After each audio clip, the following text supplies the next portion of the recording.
Hey, welcome to another Main Contain Fishing podcast with myself and Benya Outdoors, Mr. Mike Hanson. As always, Main Contain Fishing is powered by Zebro, designed by experts, trusted by pros. We've got a guest tonight in the background. If you're not already on the show, you need to join the show because it's going to be a good one. Mr. Chad Hoover is joining us tonight from his studio over in Alabama. So let's get this thing rolling, Mike.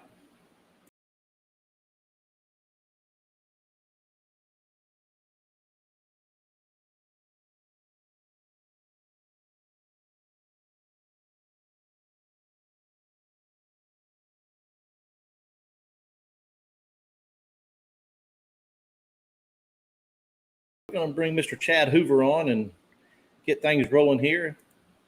Welcome to Main Contain Fishing Podcast there, Chad. What's going on, fellas?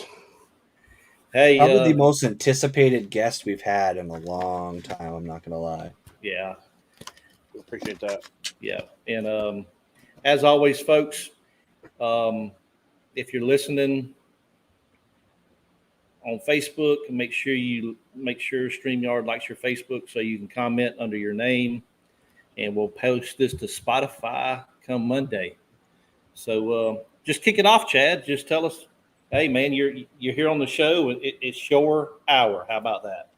I'm doing a little caffeination real quick, a little Mountain Dew Zero, because not immediately after I get off of here, but after I get off of here, I'm going to go do a little night fishing adventure. It's been 100 and something.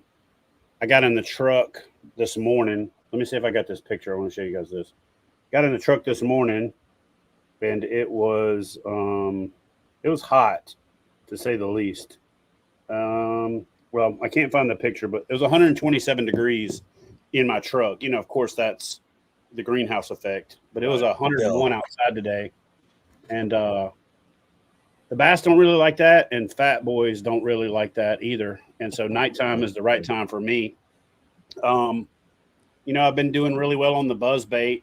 Switched over to the jig, the big worm, and the Yama crawl for quite a bit of success. I'm up to all my fish are 20 inches on the Catch 22 challenge, so it's kind of cool, and it sucks at the same time when you catch a 19-inch fish and you're not even excited about it, or you're like, dang, it's not an upgrade. But I've been catching, absolute ton of 18s, 19s, and then quite a bit of 20s. Haven't broke 23 this year, which is crazy. This is the longest I've been into a year, and I can't remember when not breaking 23. My son broke 23. He got 23 and 3/4 and a 24.5-inch 10-pounder fishing right in front of me. So that was kind of cool. So I say I've basically backed off so he can catch the big fish. But now it's time for me to double down. And I want to try to hit that 500-inch mark by the end of the year for the top 22-inch fish. That's not the biggest. I mean, this kid Dalton Albright and Robert Harris and some of these guys out of Florida and a couple of Texas guys are just putting up ignorant numbers. Their smallest fish is 24 inches for 22 total fish, which is insane. Wow. Right. But yeah, so I'm doing some night fishing. Like we talked about a little bit before we went live, I've kind of come full circle back to this big blade chatterbait from Z-Man. Put a Zaco on the back of it, and I did a tip on social media with putting a trailer hook on it because I was catching a lot of fish. I was getting a lot of hits and missing them, or I was losing them right at the bow of the boat. I lost an absolute donkey. I mean, I think I set the hook too hard so that when I got it to the boat, I had torn a kind of a big hole in its mouth. And so when I got it to the boat and I turned it to net it, everything just lined up to where it straightened the rod out, shook its head, used the weight of the jig and threw it. And I saw that fish for like 3 days, like sunspots in my face. Big old fish. I mean, she was, that big across the back. So I don't know how long she would have been. Probably, upper 24s to mid 25s. Definitely a double-digit fish. Lost her. I've seen 3 more double-digit fish that I've kind of got like, I know where they live, just haven't been able to get them to eat yet. Fished her through the new moon. couldn't get her to eat. Now it's like coming off of the full moon. So I'm hitting those late morning, meaning not late morning, like 10, 11 o'clock. I mean, late morning as in, early morning is midnight, 01 to, so I'm doing that 2, 3, 4 o'clock window right now. And they're there. I've had a couple of giants, follow swim baits to the boat and turn off right at the boat. And I could see the boil, which looked like a toilet flush. Had 2 big ones hook up on the worm, hang me up in a brush pile. So they're there. And the nighttime is the right time right now. A lot of people overlook night fishing. You don't need a lot of crazy stuff. The stuff you're already using works. Turn your lights on as little as absolutely possible. Every time you turn your lights on, it blinds you and it ruins your night vision. So what I do is kind of close my eyes and stick them in my PFD and just kind of do like a little 30-second countdown. Gets my night vision right, and then I go back to it. And it's like fishing during the daytime. I'm skipping the bait under trees. I'm throwing up against the bank, just like it's daylight. But those big fish, especially in North Alabama, where we have a lot of avian threats, we got a lot of eagles and a lot of ospreys and hawks. They're not getting up shallow when the water clears up in the morning. They're not getting up in that shallow stuff. But at night, it's like fat girls on the dance floor. Like they're up there and they're moving and they're feeding. And a lot of times you can actually just wait and look and listen, and you'll see them rush bait up on the bank, just like it's during the daytime, and then just throw over in there. And it's like, it's fish on. But that Z-Man, the regular jackhammer's been doing pretty good, but that big blade has been out fishing at 3, 4 to 1.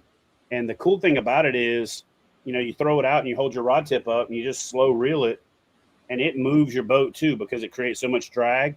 So it's like your motor and your lure at the same time. So I'll make a left cast and then a right cast and then kind of a more down the middle cast. And you never even got to pick up your paddle because you can take your rod tip and stick it in the water and scull with it and move your boat where you need to go because of how much drag that big blade's got on it. But you can bulge it, hold your rod tip up and reel it right below the surface. You can let it hit the bottom and shake the blade. And it's like a jig with a rattle. You can throw it out, let it hit the bottom, pick up about a half a, just snatch it up a little bit and slow reel it till it's just ticking along the bottom. Yeah. And you just kind of got to find that cadence that they're looking for. And, really my secret has been I have structure scan on, have it on night mode. I'm easing down the bank. I'm looking left on structure scan out away from the bank. I'm looking closer towards the bank. I'm setting it on 40. And I'm staying to where 20 is kind of hitting that dark edge on the side of structure scan. And then the other side, it's completely going out. And when I see streaks on structure scan, that's fish feeding. If you see dots that look like dandruff, that's fish that are stationary. And people don't understand this, I don't think. Maybe they do. But if you see fleck or dots in deep water, that's fish. But on the shallow side, you'll see shadows. They'll make a shadow where they interrupt the signal on the bottom. So when you see that shadow, just in your brain, like, here's the bottom, here's you, that fish is somewhere right here if it's making a shadow over here, and just kind of figure out what depth they're at, or go back over it with DSI or 2D sonar. But I'm really just kind of easing along, looking and listening, throwing to some spots that I already have had success, but really watching side scan. And then when I see fish, I shut it off. There's a lot of hype about forward-facing sonar and 2D sonar and all this other stuff right now. The best thing you can do for yourself is when you find fish, like, turn that shit off. Yeah. Because I promise you, you can write this down on a sticky note, stick it on your computer, and 3 years from now, you can be like, damn, Chad said that. They're going to be running from forward-facing sonar like scalded dogs in the next 3 years because everybody's following them with it and throwing it, watching them. Yeah. Okay, cool. If you get one fish that eats it, then stop and start fishing that same pattern, but without forward-facing sonar on. But they can't help themselves. So you're educating these fish. And then the other thing about it is, historically, you catch a fish in a school, you let that fish go, you send it back to that school, there's like one educated fish in that school. So the next time somebody comes along, if they feel or sense something that's similar, they might spook, but they're not going to take the whole school with them. But when you catch half the fish or 3/4 of the fish in the school and you catch them and you let them go and they go back to that school, and you catch another one and they go back to that school, and you catch another one and they go back to that school, now over half of the school is educated, and you hit them with that 2D sonar and they've been stung by that shit like 2 weeks before that. They're like, whoo, I know what that feels like, and they out. Well, when you got like a quarter, half, or 3/4 of the school that's been educated, they gone, and they taking the whole school with them. Because historically, no matter how good you are at graphs and sonar, even with Mega 360 from Humminbird, it wasn't that easy to just stay on a school and educate and whoop up on that same school or year group of fish. And with forward-facing sonar, you can just stay on top of them. And I think what's happening is those fish are getting educated, and the next time they feel that sense through their lateral line and they had their face jerked off the last time they felt it, they're like, I'm out of here. So I think the whole forward-facing sonar thing is going to take care of itself. And that's why, like, I can pull up over a treetop or a brush pile. When I first pull over it in DSI, there'll be 30 fish there. I'll back it down or turn medium chirp up, and there'll be half of them will be gone. Turn up the high chirp, and the other half are like, man, you're crazy if you don't think those fish can feel that stuff. And so to me, once I find them, I try to turn it off as best I can. My depth finder, once I find a brush pile, is a jig. I'll throw it down there. And, oh, there's the brush pile. Okay. Yep. So, I'm glad you said that, because I've been saying that. So I have a home lake near me. It's about 20 minutes away. The deepest portion, so most of the fish are resident fish, and it's about 6 feet of water with submergent grass. And I literally have shown people this. I'll have my fish finder on. I'll go around, and then we won't be catching, and I'll like, watch this. I'll turn it off. Within 15, 20 minutes, we'll start catching.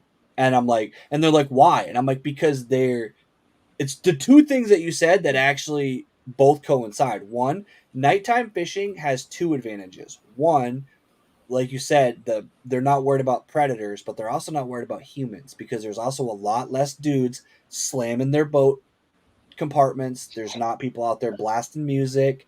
There's not all that human influence. And that fish finder, they definitely know what a sonar ping is. They're just educated to it. And I do the same thing. Sometimes when I'm fishing tournaments, if I'm having a bad day, I turn the fish finder on. Because I do feel like when you get a bunch of guys in a kayak tournament all running around with sonar, they're getting pelted with sonar. And you turn it off, and now all of a sudden you're a quiet space. And it does make a difference. So I'm glad I'm not the only one that has that like conspiracy theory that I do. It's not even before.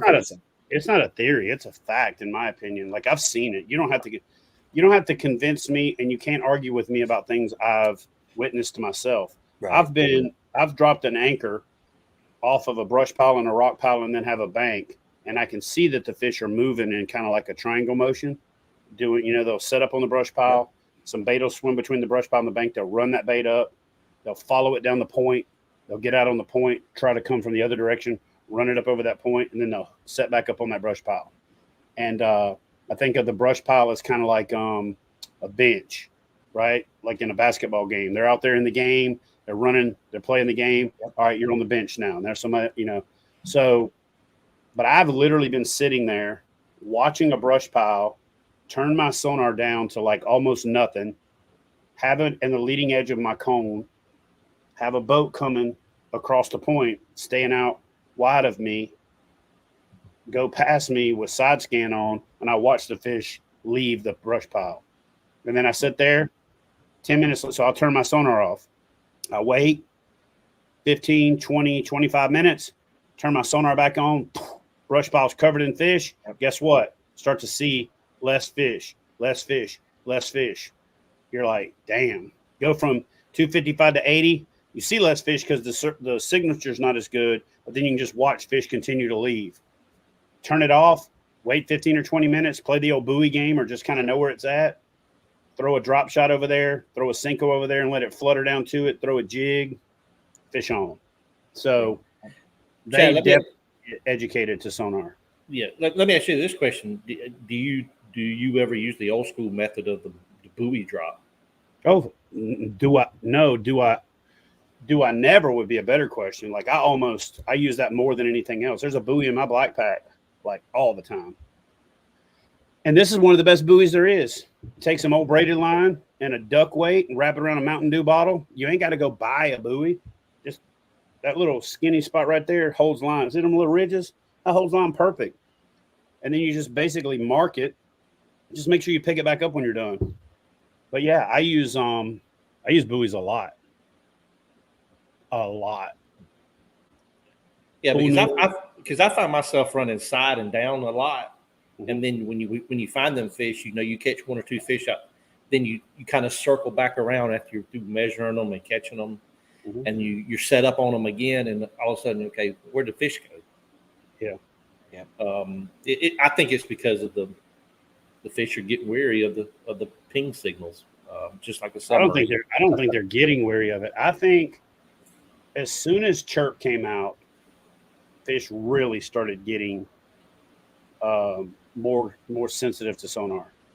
I just think it's in that sweet spot of they pick it up more in their lateral line. I don't know if you guys are old enough to remember CBs, but my papa had a CB, and that CB was so hot, if you were standing by the tailgate when he keyed it, you could feel it, like make the air on your arm stand up. Yeah, I'm pretty sure that's how like a sonar signal feels to an animal that's got a lateral line so sensitive. I mean, it's funny. We talk about, like, you see this little bait right here, a little thing. Oh, man, that thing got that little vibration. They can feel it through their lateral line and blah, blah. Well, if they can feel that, how the hell you don't think they can feel an electrical If they can feel 7 BBs inside of a rattle trap at 40 feet, they're definitely feeling that sonar. Yeah, exactly. So, yeah. But, yeah, I like night fishing. There's less morons. The one thing you do have to do is you actually have to be a little quieter because there's not all that cover noise out there. So you have to be more cognizant of how much you wobble your boat and sending out pressure waves.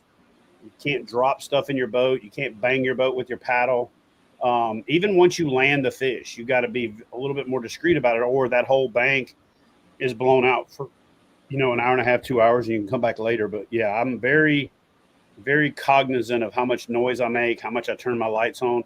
I watch these guys out at night going down the bank with their headlight on, just shining back and forth. And I'm like, dude, do you seriously think you're going to sneak up on a fish, shining it with a spotlight, turning it off, and then pulling up there?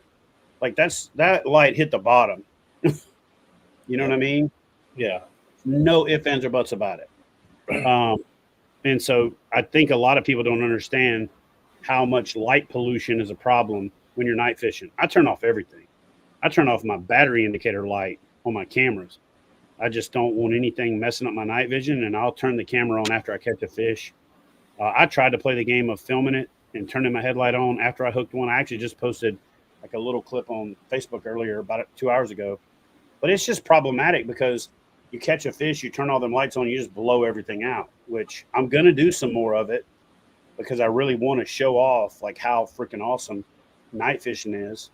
Or maybe I shouldn't. Maybe I should just keep it like, all right, if you know, if you don't. It's tricky to film at night. It really is. There's not a good way to do it because you have to have quite a bit of light too. Those action cameras, once it gets to a certain part of dark, they do not, they don't focus, and it's so grainy that it's not really worth using unless you basically have to flood yourself out. So yeah, it's definitely. So we have a new camera. Well, not new. We have a camera that we didn't use for a long time called an AX700 from Sony. It actually has night vision mode on it. Yep. So I'm going to put that on a monopod that's a little stouter and put it in a rod holder and use the tethered tube or the tethered straps to pull it to kind of preload it a little bit, or wedge some, that foam that comes in like when you order a battery or something. Yeah. Cut some of that and wedge it in there. And we're going to play around with that a bit just to see how that works for getting the blow up, the hook up, the jumps. The good thing about those two is they're infrared, so they probably don't put out a lot of light either. I love it when a big fish jumps at night, just right at the bow of the boat, and just does it, So yeah. The good thing about night too is you can if you're listening, like you said you got to make less noise. The other good thing though is you can hear those fish moving around too. Oh, there's no doubt. You'll hear pads like getting rustled when they're swimming through them, grass or something, or if they start like going up top, you hear that and you pick up on it. Not to mention, that's one of the things I do a lot. It's one of the lakes I fish near I wait for the bullfrogs to come out. When you start hearing that activity, then that's when I switch to a topwater, because I know the frogs are out. So now I'm going to throw what they're already expecting to be out. And that's, or you hear the bluegill start to pop, that popping noise off the bottom of the pads. Yep. I had a guided trip the other night, and I told the guy, I said, you hear that? That popping? That's brim feeding in the pads. And those brim, when they're feeding up, they're blind by the moon. And that's when bass, wreck them. Yep. So, yeah. And that's what I do. I listen for that. And I'm like, okay, now it's time to get out that color bait or that profile or those little things, dude. That's the things that you don't get without time on the water. It's those little details that's how you know what, like, that's the first thing I do when I get to the boat ramp. One of the first things I do before I even hit the water, I look at the water clarity at the ramp, what bait fish are swimming around that dock. Because if the bait fish are brim versus a pumpkin seed versus a traditional bluegill, I now have an idea of what color I'm going to throw on. So you get that baseline of what's there now, because that's going to give you at least a starting point. And then, like you said, at night, I love night fishing because I hate hot weather. I'm in Vermont, so hot weather for me is deadly because I'm not used to it at all. So when it gets super hot, I would rather be there at 4:00 in the morning or after dark because the temperature is at least tolerable. Right. Yeah, I mean, what's crazy is like this week it got a little hotter at night, like the low was only in the 80s. Last week we had 95, 96, 97. It was 59, 60, 61 lows. So going out at night, I call it you get a second spring. Yep. If you go out night fishing in June, up, basically 30 days on both sides of the actual official day of summer, June 20th, you get a second spring if you'll get off your ass and go night fishing. Or, I mean, I get it for people who have like a real job, not like me, a REEL job. You got to get your schedule adjusted, but I'm sleeping like during the day and I'm fishing at night right now. So it's not really that hard. But yeah, and that's what a lot of this stuff up here is for. A lot of people don't realize, they think a lot of that's all musky baits, but I'm throwing a lot of this stuff for largemouth bass, like this right here. Water displacement baits. So I'll put that dude right there in freaking 20 foot of water over grass that comes up 8 foot off the bottom, and that thing just it'll get your arm broke. And that's a 2 ounce lipless crankbait. So, oh wow. Yeah. And this dude right here, does that have rattle in it too, or is it just a silent? It's got a knocker. Okay. That? Yep. More of a knock. You get kind of get a little bit of the higher pitch from the blade or from the hooks. And you got big hard rings. You get that low pitch. You get that low pitch from the.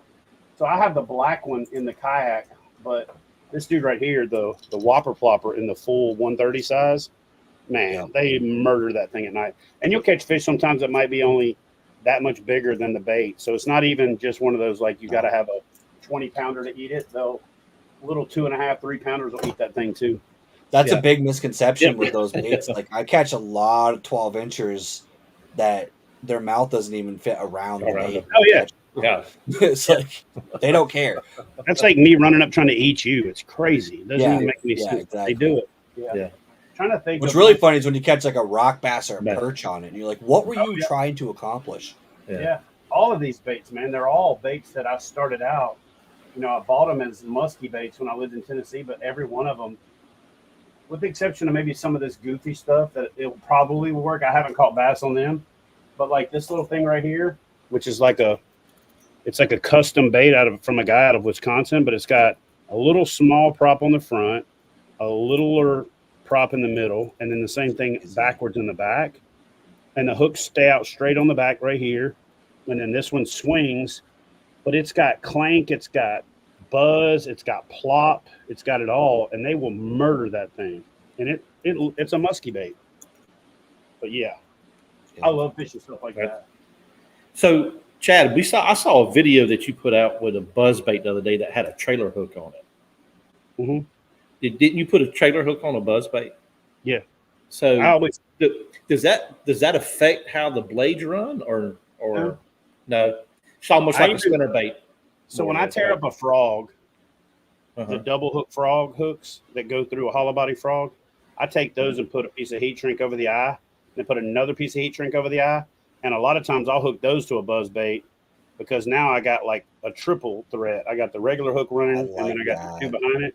Yeah, I call it the weapon of bass destruction. Like they hit that thing and they're 100% hooked. But no, it doesn't mess with it. In fact, when I usually run a trailer hook is because I want to slow it down. So like that's one of the times that I'll fish, like say the counter strike from Booyah versus like a single blade faster buzz bait. And so a lot of times when I'm fishing that, I want it to stay in the strike zone a little longer. And so because of that trailer or because of that trailer hook, you get a little bit more drag and a little bit more lift. So you can actually hold your rod tip up and you can reel it a little slower. And it's just like kind of and it's staying in the strike zone longer. And man, I can see them on side scan sometimes, and they're in like 8 foot of water, and I can see their shadow. I'm gonna tell you guys a trick. I don't know. I kind of said I wasn't gonna ever say this, but I'm gonna tell you a trick. So if you're looking at side scan, and then here's the center line going down the middle, and then you see the fleck for the fish, and then you see the shadow over here. Click on that, and then click on that, and the distance between them is basically, let's say this is 20 feet, right? Right. The distance between this is basically 3 times. So whatever the distance between here is, that fish is 3 times that distance off the bottom. So okay, it's Pythagorean's theorem. That's right. But like, it's a real easy way to figure out how deep they are with turning back around and driving over them with 2D sonar and potentially spooking them. So if you just, I don't know if people know this, but you can click on your graph screen and you can mark a spot, and then you can click on the other spot and mark a spot. And I save 2 waypoints, and then I measure the distance between those 2 waypoints on my graph. And then I go, okay, that's 8 feet. I'm in 20 foot of water. That fish is 4 foot off the bottom. Does that make sense? Yep. So, yeah. Now, did you say earlier you're putting a trailer hook on your chatterbait too? I'm sorry, say that again. Did you say earlier you're putting a trailer hook on your chatterbait too? Oh, 100%. 100%. See that right there? So I've been using that freeloader a little bit, and I'm having problem with they're hitting that just the whippy tail, or like sometimes I'll use this a regular fluke, and I've been having that problem. And I never thought about using, but that's something I might try because I am getting trailers back without the tail on it. And now that you say the trailer it keeps them from biting the tail off. It hooks them up when they miss the main hook, and it also helps them stay hooked when you do hook them, if that makes sense. Yeah. No, it does, because I did the same thing that you do. I had a big one the other day that I lost because I did the same thing. Like I opened up a pretty good hole on the side of his mouth, and he shook off at the boat. With that trailer hook, that makes sense because you're going to have another opportunity to get a point in their face that's going to maybe help you keep that fish all the way to the boat. Because that's sneaky. Let me just play this for you, for everybody else. Okay. Right now, nighttime is the right time. If you're not night fishing, you should add it to your arsenal.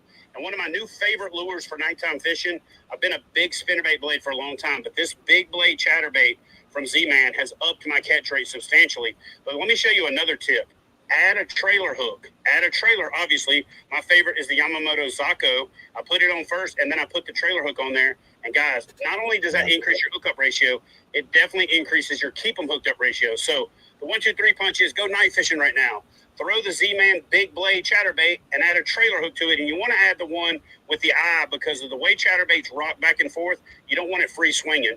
You want it to stick off the back, so it's staying right there off the back of the tail. That fish comes up and swipes at it, and he catches him in the corner of the mouth, even if he misses the main hook. So fish at night, throw the big blade, add a trailer hook. Yeah, I'm definitely going to pick up some trailer hooks for that reason. In fact, I lost like 6 trailers one night, and I was like, you know what? I got something for your ass, and I stuck a trailer hook on there. I was like, go ahead now. And I was thinking it was like little peckerheads, little 14 inches. The first fish I caught when I did it was a 21 and a half, and I was like, okay, I got you. Yeah, because they're sometimes they're hitting it from the side, and they're just missing that hook. Yep. So Chad, we got a question from from Tweezy Bass Fishing Movement. He says, what colors are y'all throwing at night? He says might have to go out tonight and got to get an upgrade for the KBF tournament he's in. So if it's not a full moon, I'm throwing black. During the full moon, I'll throw something bright. I'll throw white. I'll throw brighter colors. I'll even throw like a darker, like a green pumpkin, but I'll put like a brighter colored trailer on there. I'll be honest with you, man. Like I bought into that dark bait, black bait, silhouettes better at night thing for a long time. But guess what? Everything's black at night. So just hold it up in front of the sun, the moon, and it's black. So to me, it's more important that you're out there and that you're fishing than what color you're throwing. So if you're like, oh, I don't got any black baits, I ain't going tonight. That's some BS. Just go, because they'll murder they'll murder this stuff up here that's all bait fish colored. It's got more to do with moving water than it does the color. And then the water displacement's more important. I think the silhouetting part helps a little bit. And I think that if you got a full moon and it's moving through there and it's moving really fast and it's glinting, they got a chance to run up through the middle of that glint and miss it. But if you got something a little darker, it'll silhouette better. But I'll tell you this, on a new moon, I'm throwing a white bait because then I can see it. And it ain't nothing better than reeling it. And, especially with glide baits, and you pull it and then you see it and then it's gone. And it's kind of like fishing a white bait on the bed. Yeah. When you know it, you can't see it. You know the bass has got it. So I do that sometimes at night. I was throwing a bone-colored whopper plopper the other night, and they were murdering it. I was throwing a black Plop Master, which is a new bait from Livingston, and it's got the EBS technology in it. Dude, that thing, when I don't know if it's 100% hit the market yet, but you throw it out and you twitch it, and unlike a whopper plopper that sits like this, when you twitch it, it goes like this. This thing sits level, and it's a little bit more subtle plop. It's more buzz than a plop, but I've thrown it out and just twitch, and let it sit and let that EBS chirp, and have had them, I'm talking about fold themselves in half on it, sitting still. I'm like, dude, this thing is money. So, yeah, it's more about vibration and sound, in my opinion, at night than it is visual, right? To a certain extent. And here's another one. Just like I was talking about with that shadow on the bottom, if you got a full moon and you're going down the bank and then the moon's over here and you're here, you're casting your shadow onto that bank just like you are during the daytime, and you're spooking those fish. But what you can do is you can kind of pull out and you can throw your bait like this, and as it's coming down the bank, that shadow is going along the bottom. Those fish see that, and they look up instinctively. It's just like, have you ever been out in your yard cutting the grass or doing something, and an airplane flies over and the shadow kind of crosses in front of you? Well, you naturally go and you know where to look, right? Well, the same thing with bass. They see that shadow going across the bottom. They naturally go, ooh, easy meal, when they take off, because it's silhouetted between them and the moon. But they initially saw it by seeing the shadow going down the bank. So think about the moon and the moon shadow when you're out fishing at night, because your moon shadow is actually probably more spooky for fish than your sun shadow, because the moon shadow, their senses are heightened. They've moved up. They're vulnerable. And so now if something kind of goes in between them and the moon, they're like, whoa, what was that? And they're gone. Just like everything at night is spookier for you, it's probably spookier for them as well, because they're operating off of less senses. So all the senses are more heightened, kind of like the movie Daredevil. Same concept, Yeah. So do you like to fish on a new moon or a full moon? Yes. On a new moon. You like to fish on a new moon? Both of them. I like them both. The best daylight topwater bite you'll ever, if you don't get anything else out of this, you know how when the teacher used to knock on wood? The best topwater bite you will ever get in your life is a new moon morning feeding time coinciding with daylight. If you can get your feeding time where an hour of it is before daylight and an hour of it's after daylight, so where you kind of straddling daylight, bro, if you're not fishing that day, like if you got a wife that plans something on that weekend, you just need to learn her something. Like, listen, I know your friend Gertrude's getting married this weekend and we're invited, but my ass ain't going to be there. It's a new moon, topwater bite. Or the beautiful thing about it is you can go out and fish all night. You can fish that thing and be off the water by 6:30 and be home before they even wake up. So, yes, the new moon is personally my favorite. I prefer to take people out on the full moon to get them used to night fishing. So it's kind of halfway daylight. But I personally, if I had to choose new moon or full moon, I'm fishing the new moon. Sweet. You're giving a lot of information out tonight, Chad, that I think everybody's enjoying. So, well, thanks. I appreciate well, that. And a lot of people don't think about that too. Is like that does affect the bite window because they can eat later or they can eat earlier in that case. Right. So like that's also going to delay. You're not going to get that 6 a.m. bite necessarily after that either because they've kind of already been eating since 1 a.m. So you're going to want to go later that night because that morning window that used to work at 6 a.m. when there was a full moon the night before, they're already full by the time you get to the lake. So that's one thing that I definitely pay attention to because about it, for them, that is morning. They're just 3-4 hours earlier. And to be honest with you, even though it's hot and it kind of sucks, on a full moon, I love letting everybody go to the lake. I love letting everybody kind of blow out the lake, blow out their morning bite, go out there and get disenfranchised, go home about 11. There's the Indy 500 in reverse about 11 o'clock. And then midday, the whole midday is wide open. And honestly, on a full moon, the midday is the strongest bite. And so it's like I learned this hunting. You watch all these guys go blow it up in the morning. It's like an Indy 500. They get in the tree. They get out of the tree at 10 o'clock. I go climb the tree at like 11, start rattling, throw a grunt call out there and have 3 bucks coming to me like a damn chicken on a chain. So that same concept I use for bass fishing. So the reason that I like the new moon more at night is the daytime new moon feeding times are somewhat weaker, and there's 2 halfway ones. On a full moon, I would just as soon go out in the middle of the day and get up in the duckweed and get up in the lily pads and get up in the cover where bass boats can't go and know that those fish are going to be active. And I just got to put it in their face. You know what I'm saying? I use a lot of analogies, and I'll tell you this, like a new moon, a full moon night is like going to the bar at 8 o'clock and buying this girl drinks all night. And then some dude swoop in and start talking to her with 30 minutes to go and leave with her. Whereas a full moon midday is like waiting until the bar's closed and all these drunk girls come walking out and they just like, hey, you want to go to Waffle House? And you spend $13 instead of $150 and they're ready to go. So that midday bite on a full moon is like Waffle House at 2:30 anywhere in the South. Or probably it's probably universal. That's probably like a universal thing. Yeah. But You're ready. I've definitely seen the same thing for sure. Yeah, they're hungry. There's no small talk. You put a bait in their face and they're going to eat it. It's just well, it's just like the forward-facing sonar thing. They're educated too. They know that there's anglers there from 6 a.m. to 11.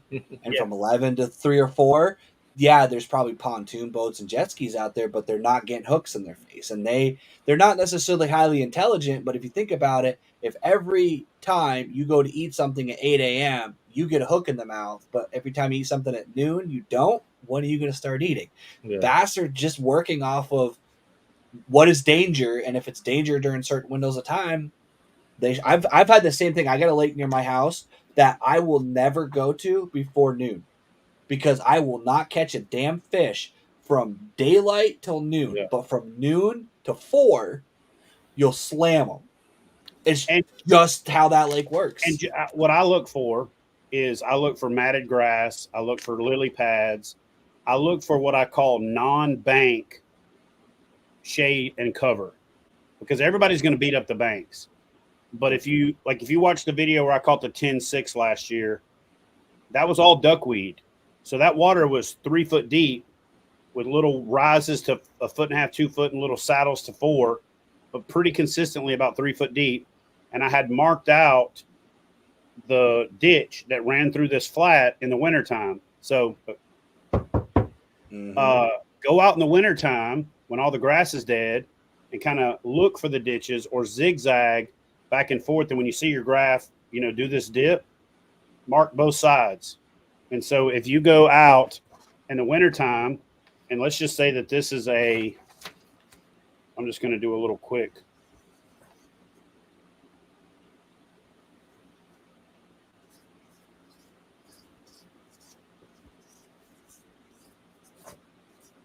So you're out on a pad field, right? And there's lily pads everywhere. And everybody's out here just casting like all this whole area is created equal. And you went through there in the wintertime and marked your little ditch going up through there. And you know where the stumps are on the edges of the ditches and stuff. I can't tell you how many times I've been fishing right next to somebody else and I'm getting a blow up every third cast. And they're looking at me like, dude, I'm throwing the same lure up in the same place, doing the same thing. And I'm like, yeah, but you ain't putting it in the spot on the spot. Yep. Right. And I went out there and worked my ass off during the winter to map this ditch out. So I sure as hell ain't going to be like, come here, let me show you exactly where they're at. I mean, now if you're fishing with me on a guided trip, I'm going to be like, hey, cast right there. But what I'm saying is do some off-season work. Or how about this? Like get on Google Maps and just look for dark grooves or bright green grooves through dark water, which is basically clean water going through a mud flat, which is then going to become lily pads. When the water comes back. If you get Google Earth Pro, you can grab the little slider and you can go back and forth and it'll show you the changing of all that good stuff. So that's another little. That's a sneaky one, as you can see where the vegetation grows in and grows out, and that's the good one. And then you can even go down that ditch and just mark it, and you can download that stuff and import it to your GPS. I personally do that, but I personally prefer that toe factor, getting out there and going along and finding that ditch, marking the spot on my GPS, because I can then bring up my graph, split my screen, and you will never, ever, ever, ever see a video from me where the shot over my shoulder is showing my depth finder on chart mode and whatever other sonar I'm using, ever. Because I got too much information on that side of the screen right there. I mean, I mark my waypoints are named. I've got a little shorthand formula that I use, but they're named what they are, how they are. I'll actually make casting waypoints, like where here's the spot I want to fish, whole position, here's where you should be to cast. And I even make alignments. I do a thing called rifle sights. So I'll put 2 waypoints back here and another waypoint over here. And on my chart, I can turn and line up between the two. And then if I'm between the 2 back sights and the front sight is in line, I know if I cast there, I'm going to hit that spot without having to get close enough to it or get on top of it or potentially spook the fish. And that is a tip that I tell you right now. I call it electronic buoys. You mark the spots on your graph, and sometimes before I catch the fish, I'll have it up. When I edit it, you're not going to see that. But I'll be using the go-to mode where I'm letting the thing point to where I need to be. So I don't even have to look at my little triangle that represents me in the waypoint. I just hit on go-to mode, and then the whole compass is lined up, and I just keep it in the V until I get to where I'm at, and then I turn it on, and then I zoom out and go, okay, here's where I'm at, and then I reorient myself and then start casting. And last year, I remember one time I went to this flat. It was covered in duckweed. I made like 19 casts and I caught 7 fish because I wasn't casting to low percentage areas. Yep. I was casting to high percentage areas. And if you put in some time on the water and you put in the research and you learn, you can get that effective and that deadly. And I'm going to start teaching some more of this. I've really been kind of reaffirming a lot of these theories for myself, because there was about 5 or 6 years where I was hosting my show. Oh, it's more about the guests. It's not about me showing what I can do. I'm not trying to catch big fish. I'm just trying to make this show more attainable for the average person. Everybody can catch big fish. So, we're about to swing the pendulum back in the other direction to say, why aren't you catching big fish? Because you're not trying hard enough. You're not working hard enough. You're not putting in the time off the water, the planning, the time on the water, the map study, all of those things. There's a reason the same people catch big fish consistently, and some people catch a big fish and it's like the only one they've ever caught. Well, you put the work in, you put the time in, You know, I'll tell you something right now. My son is quickly evolving into one of the best anglers I know. That little sucker. We go out the other night when he catches this 10-pounder, and he basically grasps this point. And he's like, yeah, there's a big fish on that point, but we're past the feeding time. I don't want to educate her. I don't want to overpressure her. So I'm going to mark the spot, and I'm going to come back after daylight. It won't be the feeding time, but she'll be pulled up tight to cover. There's 2 stumps over here. I'm just going to throw a bottom bait over there and see if I can get her to eat. And I am not shitting you. That little bastard calls it in the middle of the night, comes back there the next day, lines his kayak up, tells his buddy where to position, and gives him a couple casts over there to try to catch her. And he's like, no, man, right here. Fuck, boom, boats down. He's like, oh, dude. And then he hollers at me, and I'm across the lake, and I look over, and I think he's got a catfish on because this thing is just turning in. Rod's like in the water. The boat's turning. And I'm like, he done threw a jig or a creature bait up on a log or up on a stump and got one of these big flatheads, and he's about to be dealing with that for 20 minutes. And then I hear him like, I said, should I come over there? He's like, yeah, dude, I guarantee this is my personal best. I'm like, whatever, dude. And then he goes, oh my God. And I look over there and I see the fish breach, and I'm like, oh crap. So I head over there, and it was in 10.3 pounds, 24 3/4 inches. And I was like, proud papa, you know, because he put all that together. What you were saying too is crazy because, like, I know when we used to do king salmon fishing, and this holds true with bass too, you would catch fish at 220 degrees, but if you were going 215, 230, you wouldn't catch them. The current affected the bait that much. The same thing happens with bass. Like, you can literally throw to an area. That's actually one of the things I think that people misunderstand when they say, well, 2 guys in a boat, 1 guy's catching, the other guy's not, and the guy in the back's catching, the guy in front's not. He's hitting a different angle when you go by that spot. He's bringing that bait north to south, whereas you're bringing that bait east to west. That does make a difference, especially 100%. When there's current. 100%. Yeah. And, you know, right now you'll get this thing that happens sporadically in the morning, sporadically through feeding times, where they'll chase bait up, blow it up, and then everybody's sitting there waiting for them to come back up. How about this? Where did they go when they're not chasing the fish? How about get just off the bank and ease along and find that first piece of cover adjacent to where you just saw them blow bait up? Largemouth bass are like fat dudes. They're not out there running around in a field. No. They're out there doing the least amount of work and then heading back to the shade tree, drinking a big old glass of sweet tea. And the bigger they are, the smaller their run it down zone is. And a lot of times those big fish will hang off the bank, let those rats run up on the bank and chase that bait and scatter them. Well, for the 20 shad you saw them scatter, there was 400 that went the other way. And that big old female just said, oh, and just sucked them all in and said, thank you. And so, like, there's a video on my Facebook page from like last week where I had a guy and I was teaching him how to buzzbait fish. And I said, look, man, I'm going to tell you right now, you can catch a lot of fish on buzzbait, but if you want to catch the big ones, you really got to get off the bank. So do you want to have fun and catch them on a buzzbait?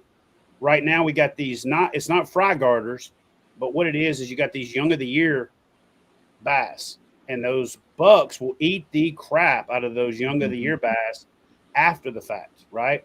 So I'm like, they're chasing those young of the year bass. There's big wads of them, and they're chasing shad because it's post shad spawn by about a week. Well, he wanted a buzzbait bite. I was like, all right, cool. I said, if you don't mind, I'm going to hang out here a little deeper.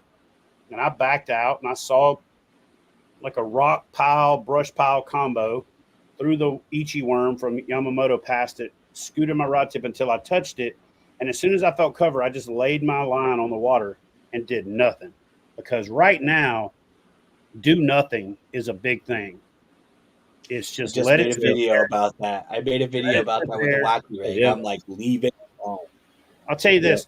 Big bass are like a cat. You ever see those videos where they take the laser pointer and the little cat will chase it, but the big cat will just follow it with its head, and then when you stop it, it'll jump on it?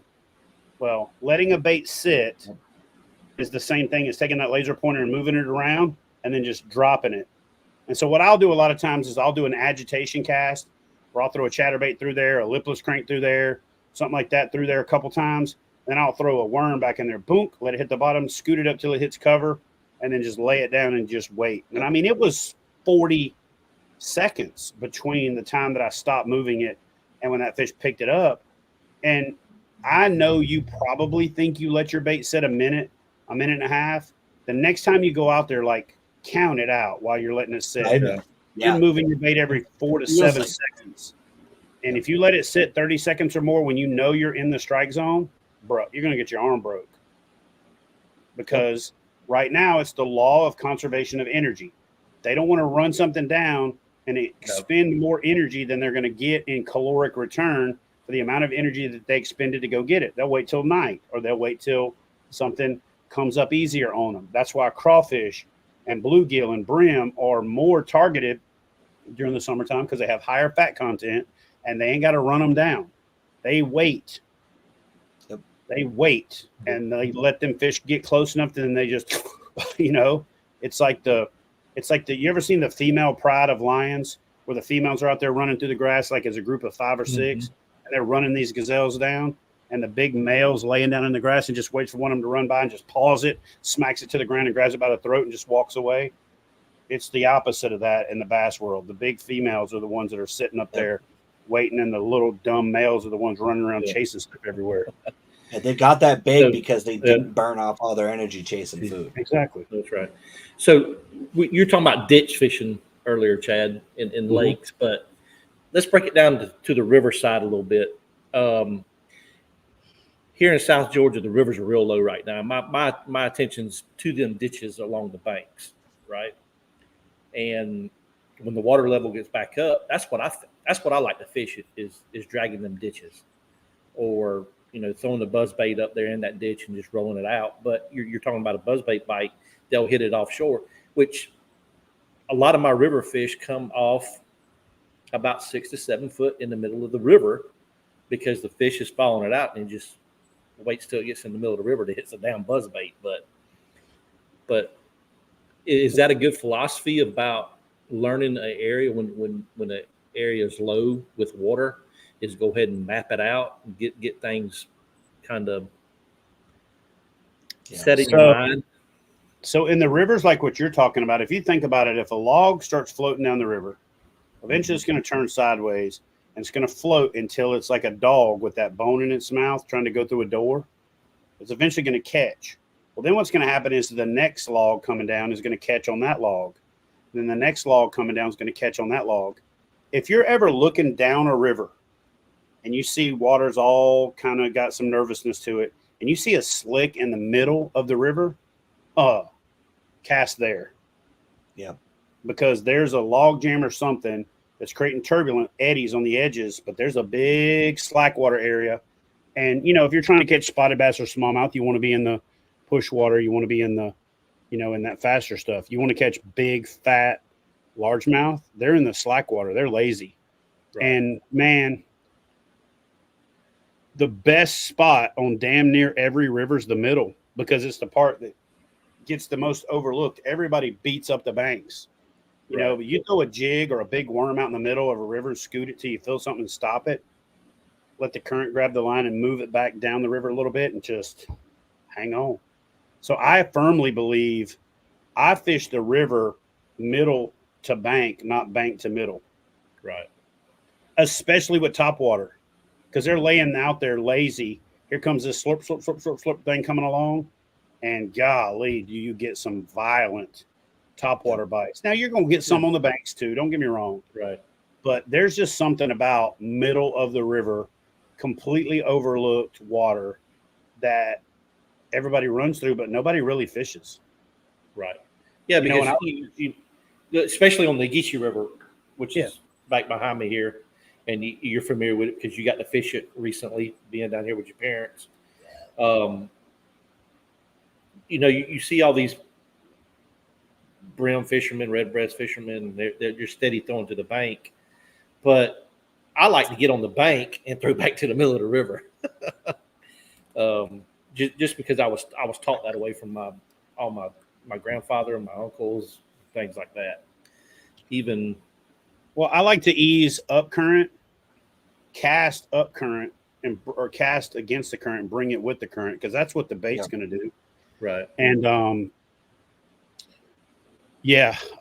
was actually fishing the Canucci more than I did fish the Geechee once, but I fished the Canucci twice. And that Canucci is like swift water, same thing. Outside bends are slack, but there's so much cover out in the middle that creates these little bars. Most of those sandbars in the Ogeechee and the Canucci started out as a log that got jammed, and then sand just kept building up on it until it covered it up.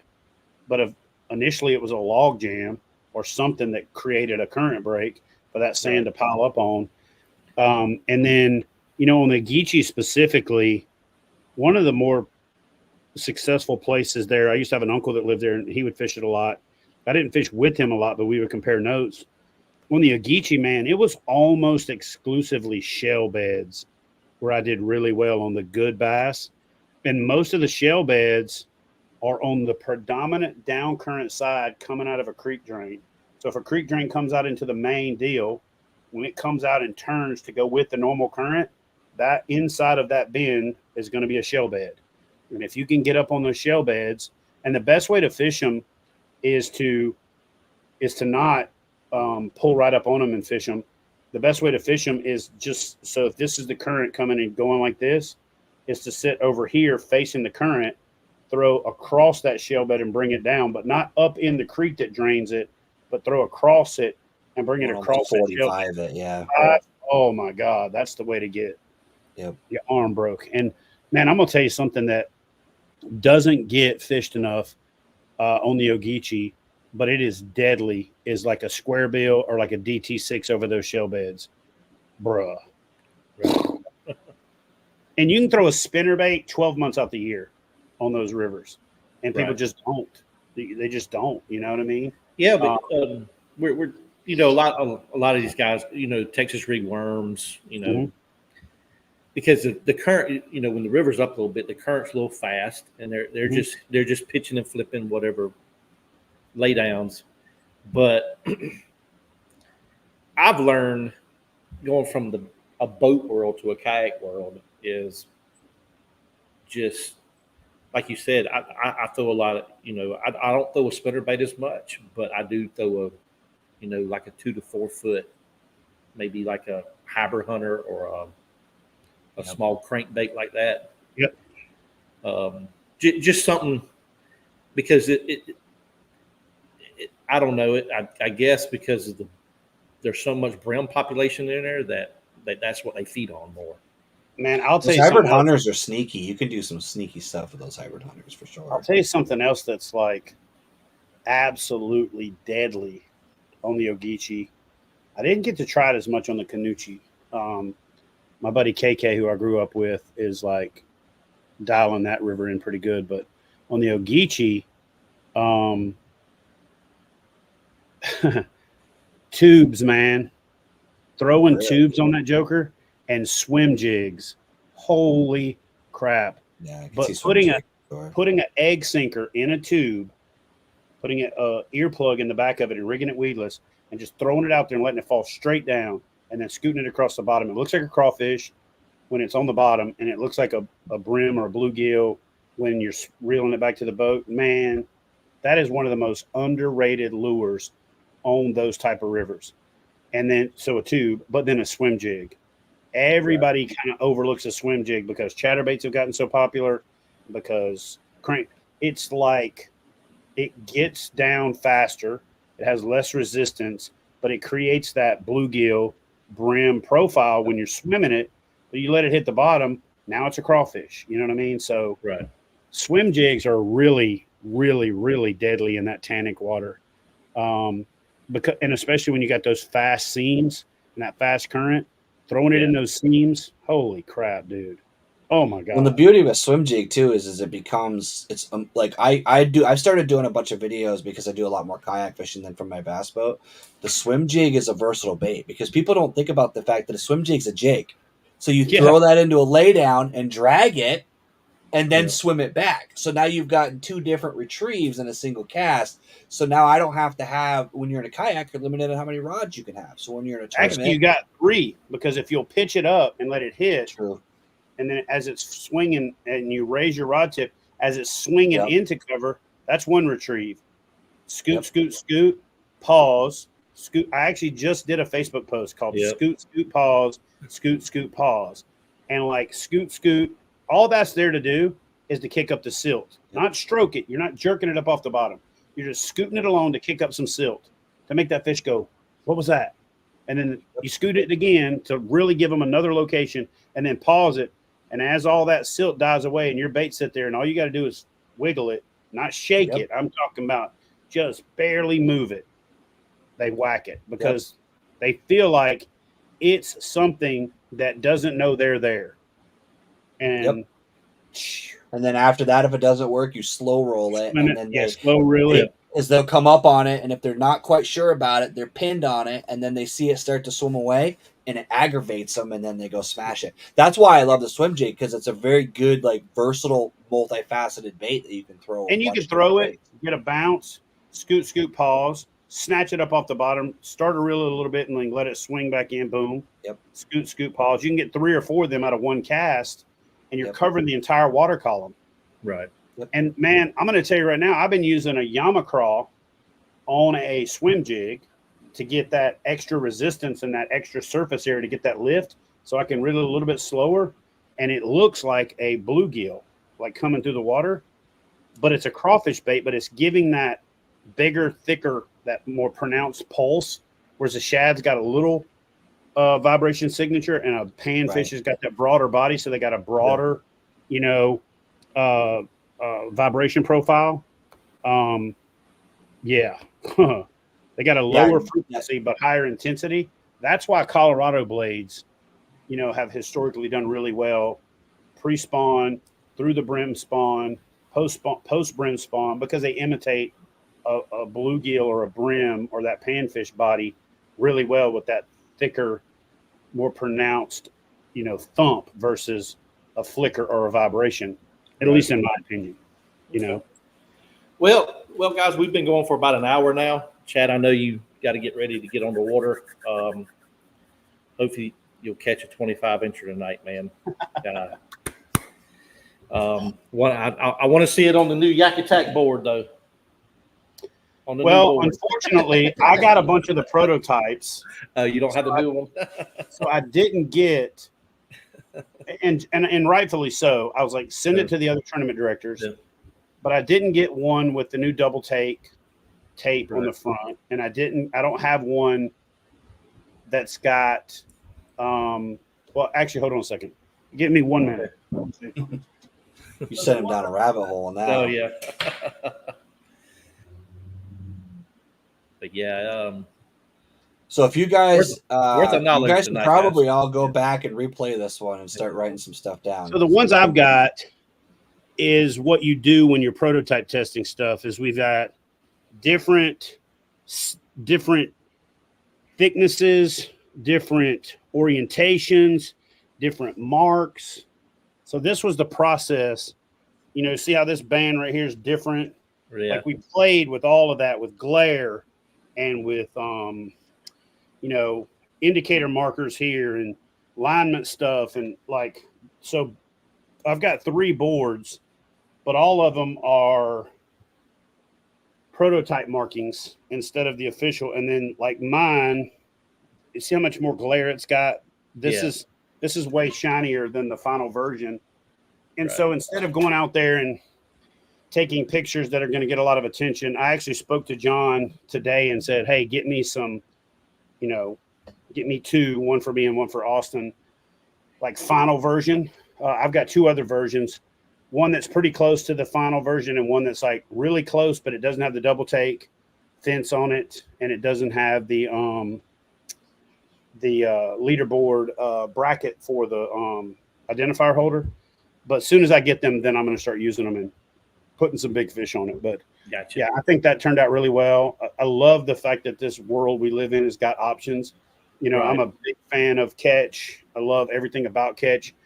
Duke is not only a partner of mine, but like a really good, close personal friend.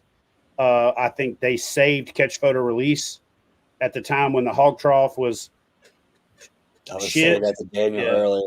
Yep. And so when that happened, if Catch hadn't been around, guys like myself and some of the other like leaders in the industry would have had a hard time propping up Yep. Right. the integrity of Catch photo release. So Catch did that. But there's so much more to Catch than just measuring boards.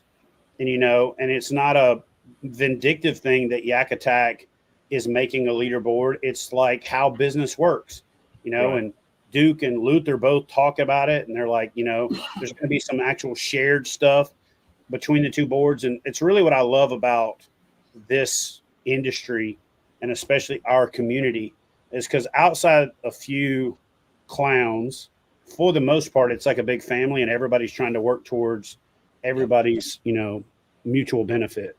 Right. So, yeah. That Yak Attack, that whole board, that leaderboard is like, you can tell somebody just didn't make a board to get into the market. Like you Dude, can tell it was a year. you could tell like the little touches, the cull tabs, the way it was designed. It was like Right. it was coolly designed with input from people who were like, man, I really wish the board had this or that, or like it just has those little tweaks that like I'm buying one as soon as I'm pretty sure. I think Slay Nation has approved it, and if they have, I'm buying one. If they haven't yet, that's the only reason why I don't have one is because it's not official yet in my trail. Otherwise, I'd already have it. But Well, yeah, they Chad, got 100. They got 150 requests, and then the dealers ordered double what they anticipated for the initial order. Yeah. So they're kind of trying to fulfill dealer orders to take advantage of the consumer interest, and then simultaneously get them out to as many trail directors as possible. But I can tell you personally, I beat the crap out of this thing. I gave a whole bunch of feedback. In fact, some of the more advanced like features of this board were born of me and Luther like butting heads over some things about the board that initially, and it actually turned out to be a happy accident because I ended up getting a board that I think was shot with a lighter or less plastic, and so it was more flexible. And I was trying to explain how the board was flexing, and that led to the development of the double take fence tape. It was something I said, and Luther's like, hold on a second. And he's like, check your text. And he sent me a picture, and I was like, oh my God. And then, yeah. So little stuff like that, we've been doing this 30 years now. And then, little things like that come out that's like, heck yeah. Right. It was just the little touches, like the ability to make it float. Yeah. Just make it float. Like it sounds like a simple thing, but if you lose a $60 board off the side of your kayak and just watch it sink to the bottom, you appreciate that foam that was added. Or more than that, if you lose it when you still got 4 hours left in a tournament, yeah, right, and then you don't win $1,000 or $1,500 or $10,000 or whatever the number is. Oh yeah, trust me. It can be a problem. The tournament trail I'm doing right now, where we have 0 fish. So we can't even enter fish on Cognac. So we're doing basically a paper. So having a cold tap. So where we're fishing right now, my tournament trail, a lot of the lakes that we fish, there is like negative service. Like we would have to travel another location to submit fish. So we're literally doing old school photos on our phone, put them in an album, and hand them to the director. Having a cull tab to know what your smallest fish is means I don't have to go through my phone or write it down somewhere to figure out. I have a black mark right on the board that says, this is my smallest fish, so I know this one's bigger than that. And that right there is just a simple thing, but it's a huge thing when you're trying to save every second in a tournament so you can get one more cast to catch one more fish, is I don't have to dig into my phone to go look to see if that one beat my smallest. That's right. Mm-hmm. But yeah, Chad, hey, first of all, thank you for your time tonight. Great information. I've learned a lot from you just by this hour. If y'all don't know, he runs KBF.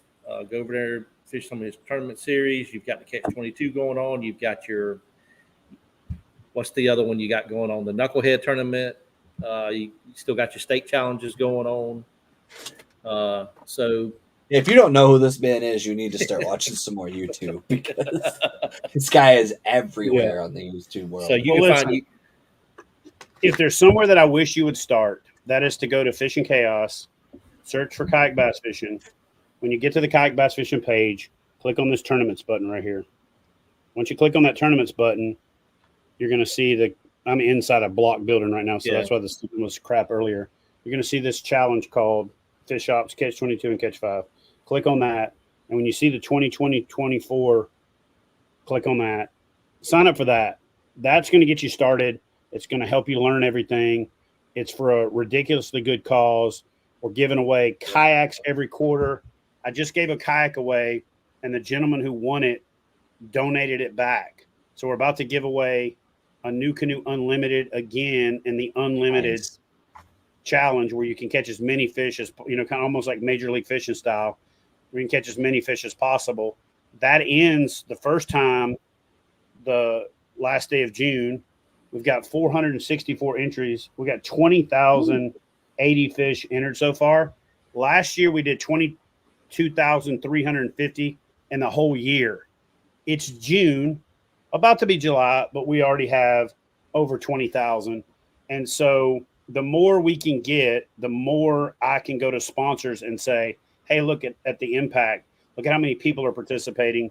Marty Hughes has got 669 fish in just under 90 days. It'll be 90 days, June 30th. And then we're going to pick a winner. Every fish you enter is almost like a raffle ticket. Because what we do is we download all of the entries. It's called a ticket on Fishing Chaos. We download all the tickets, randomize, and draw the ticket number. And the fish associated with that ticket number is going to win a New Canoe Unlimited. Every quarter we give away a kayak for being part of the Catch 22 challenge. It's $22 to fish all year long. 25% goes to us managing and running the event and judging and all that. 25% goes directly to the charity. And then we take 50% and buy prizes and carrot on the stick to put back into the challenge series so that we can grow the challenge series better and bigger. Instead of just having our hand out to sponsors, we're reaching out to them and saying, can we buy product from you? Which then in subsequent years, they give you more. And so my goal is to turn this thing into $100,000+ event each year over the next 2 to 3 years. And we're at 25,000 this year. We're at 22,000 last year. Hopefully we can hit a stride and be around 50 next year, 75, 100 to get to that 100K range inside of the next 3 years. But the only way we can do that is if you guys can do us a favor and go sign up for the Catch 22 challenge. It's fun. You can have little challenges between you and your buddies. And me and my son are going back and forth right now. There's some other guys in Alabama that are in there competing with us, and we're all having fun. And honestly, it's why I'm going fishing tonight, because I done got like addicted to this crap just like everybody else. And now I'm sitting here going, I got to get an upgrade, man. I'm like Dave Chappelle and them old thing. I got to get me some upgrades, A lot of the guys in my my local trail are in that, and they're like heckling each other at the weigh-in because they got their butt beat in that tournament, but the guy that got his butt beat is 2 positions ahead of the guy that beat him. Exactly. And he's like, yeah, but dude, that 22, man, I'm still ahead of you. And it's funny to watch. Fun, man. I'll break down. Yeah, it's really fun. So anyway, y'all, thank you guys for having me tonight. And we can sit here for 5 hours and talk. And I got to be at work at 4:00 in the morning. So and Daniel, I will hit you up when I'm headed back to Savannah, and we'll get together and do some fishing. Yeah, man. I'm ready for it, man. I'll take you some tidal water down here on the. I love it. Yep. Thank you, Chad, once again. Everybody, thank you for your time. As always, wear your PFD when you're out on the water. Always.